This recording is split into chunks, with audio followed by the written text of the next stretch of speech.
everyone, welcome back or welcome. My name is Ashley. I am Food for Fuel dietitian, and I am here to give you education, motivation, inspiration, all things health and wellness, especially relating to plant-based nutrition and intuitive eating, and ditching that diet culture that we all know and hate.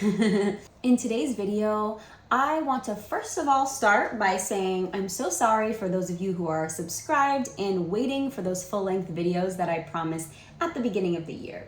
I promised that before I knew that I was pregnant, and since then I've been very busy and honestly quite exhausted. But now I am more motivated than ever to share my life, my experience, my knowledge with you all to help you better your lives. So in today's video, I want to share with you my fertility journey, keeping in mind that, as you may or may not know, I practice and help people develop intuitive eating, intuitive living skills. So because of that, I don't want you to take this video, run with it, and say, hey, I need to do everything that Ashley is doing in order to be more fertile.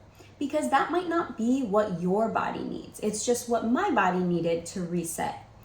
And these are also things that aren't set in stone. These are just things I observed in my life that I made changes in that might have led to increased fertility. So let's get right into my journey. So I want to say my infertility journey started in 2008 when I was told to be on the pill, even though I wasn't sexually active.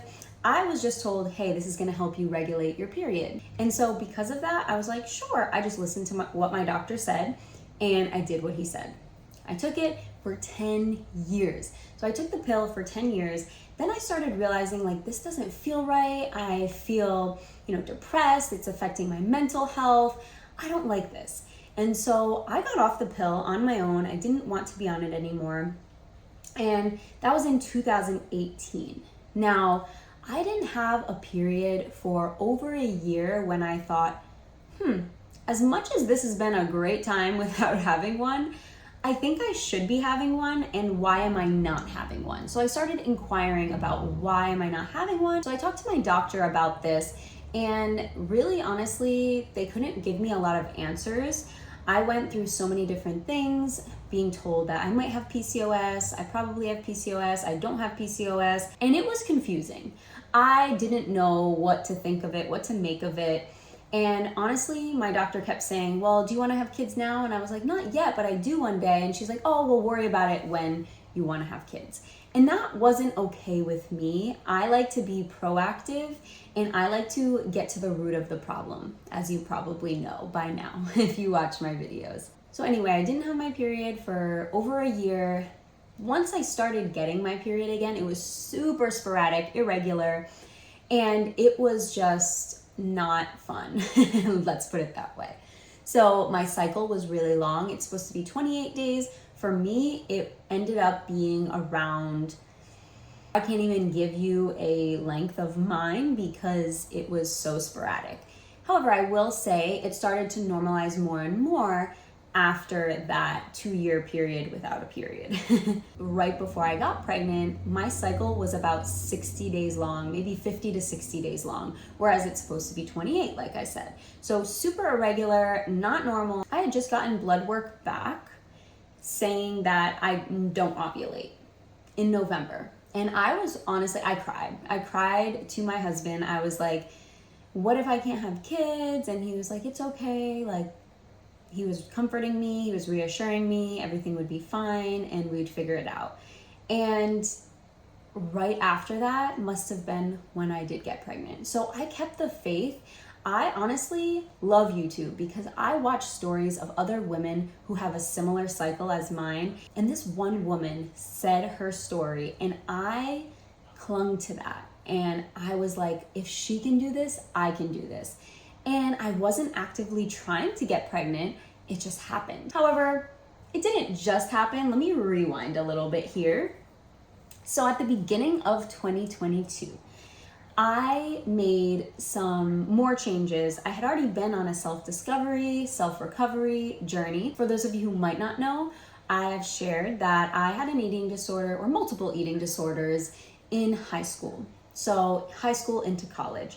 And because of this, I know that this impacted my metabolism and probably my health relating to fertility. My recovery that I speak of was mental health, physical health, emotional health, all of it. I personally believe that the habits I've established over the course of the last few years, especially in 2022 that I'm about to share with you, have really helped me come full circle and recover and help with my fertility. Let's start with my amazing trip to Belize. I went in January of 2022 to Belize for a yoga retreat that my good friends Alexis and Sam were hosting. It was amazing. It was just what I needed, and it helped me manifest the feeling I want to feel all the time. And I know it's hard for a lot of us when we're trying to manifest something if we don't feel in our element. How do we manifest that? But sometimes you have to put yourself in that element, in that feeling, in order to manifest more of it and ask the universe for more. And that's what I think this trip did for me. So that was the starter to my 2022. And then here are some other things that I did that I believe helped me and my body recover. The first thing is I did less intensive cardio.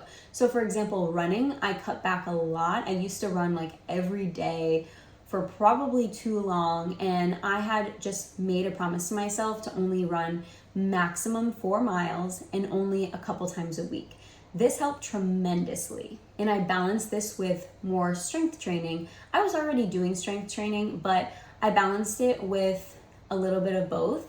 And this kind of goes along with the theme of recovering that all or nothing mentality. I think a lot of us are programmed to think that we should do everything to our full potential or not do it at all. And instead, we should just do what we can with what we have now, because it's better to do something than nothing at all. And I think that mentality is really toxic. I was also recovering from letting that black and white thinking, that all or nothing mentality go, and finding my gray area, which I help people find that for themselves all the time. Anyway, going along with the second habit is I stopped fasting cardio. Now, this isn't something that I intentionally ever really did, but it was just something I would do because I would wake up at like 5 a.m, go to the gym, and at that time, I didn't have an appetite, so I just went to the gym, did my workout, would come home and then eat. And for females, I highly suggest, if there's anything that I would change, if you're doing this, stop doing fasting cardio or fasting workouts at all.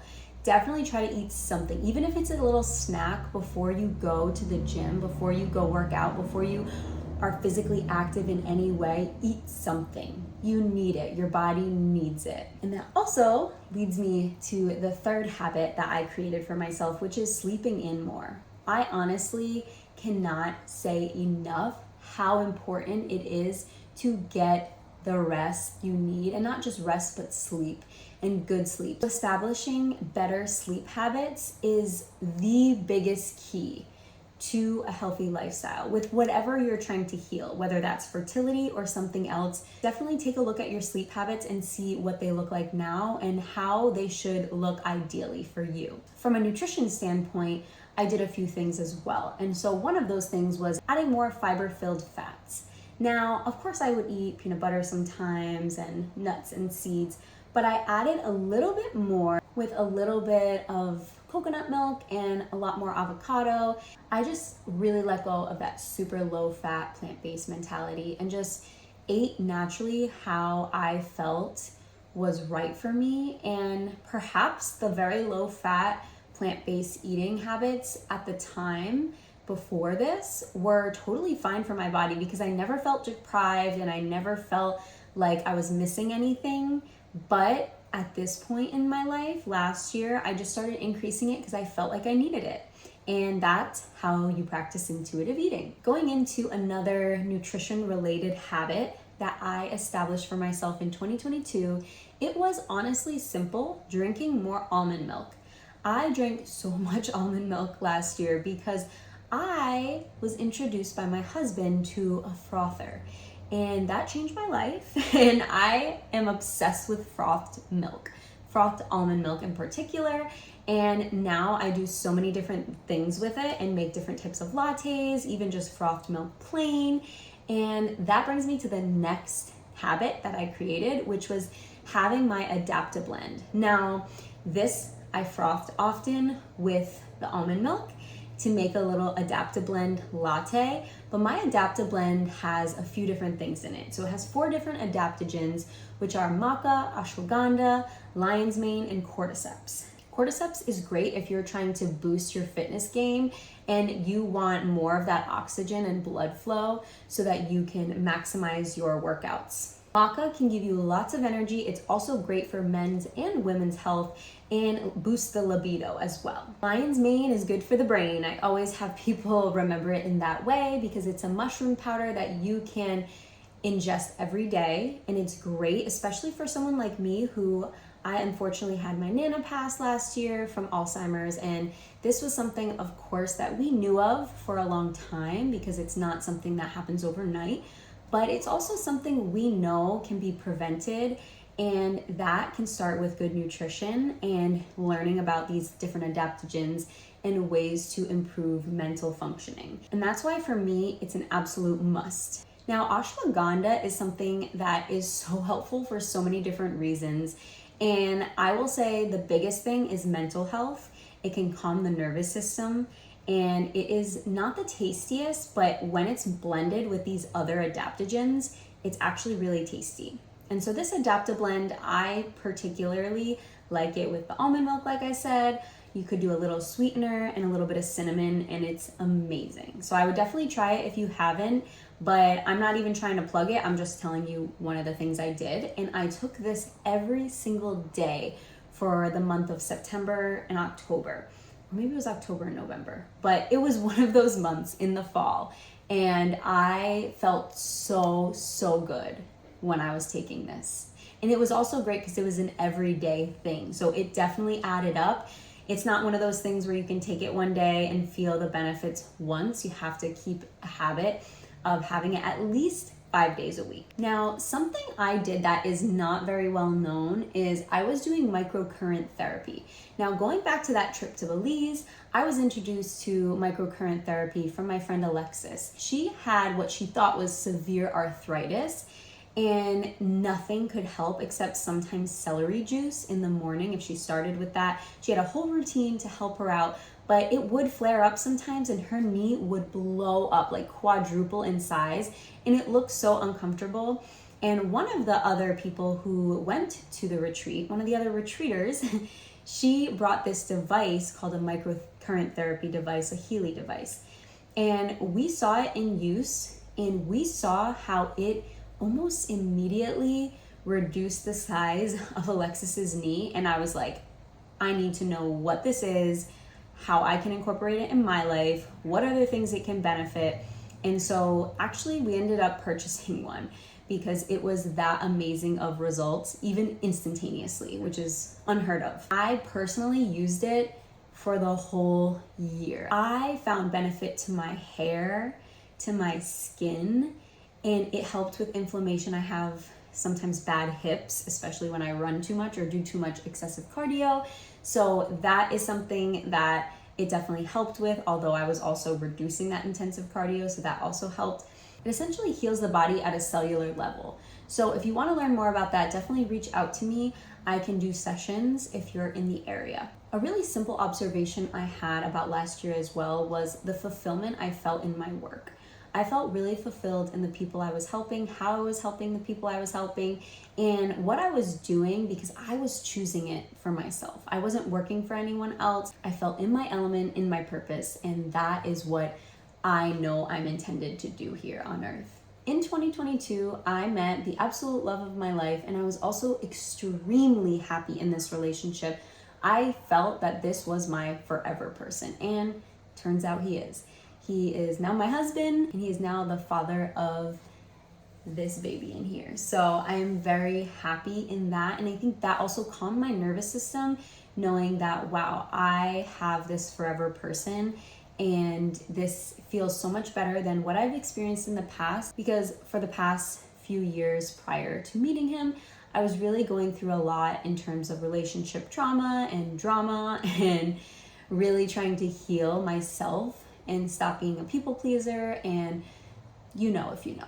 Anyway, let's just get off that negative subject and on to, I think, number 10, letting go of that lean body image and just allowing my body to be the way it was supposed to be. And for me, I know I have a little bit of curve, a little bit of lean, a little bit of muscle. So I'm kind of like a mixed body type, and I'm just embracing and accepting that at this point. And that's one of the things I think helped. A lot of just because I can doesn't mean I should, which is that I can be lean. I have the ability to really go hard in workouts and in low-fat plant-based eating, but it doesn't always serve me best. And recognizing that is something I hope you can do for yourself too in your journey, wherever you are in that. And just to also pop this in there, I don't know the timeline of when each of these habits happened, but I will say the year prior to that, so 2021, I was doing a little bit of acupuncture for a while,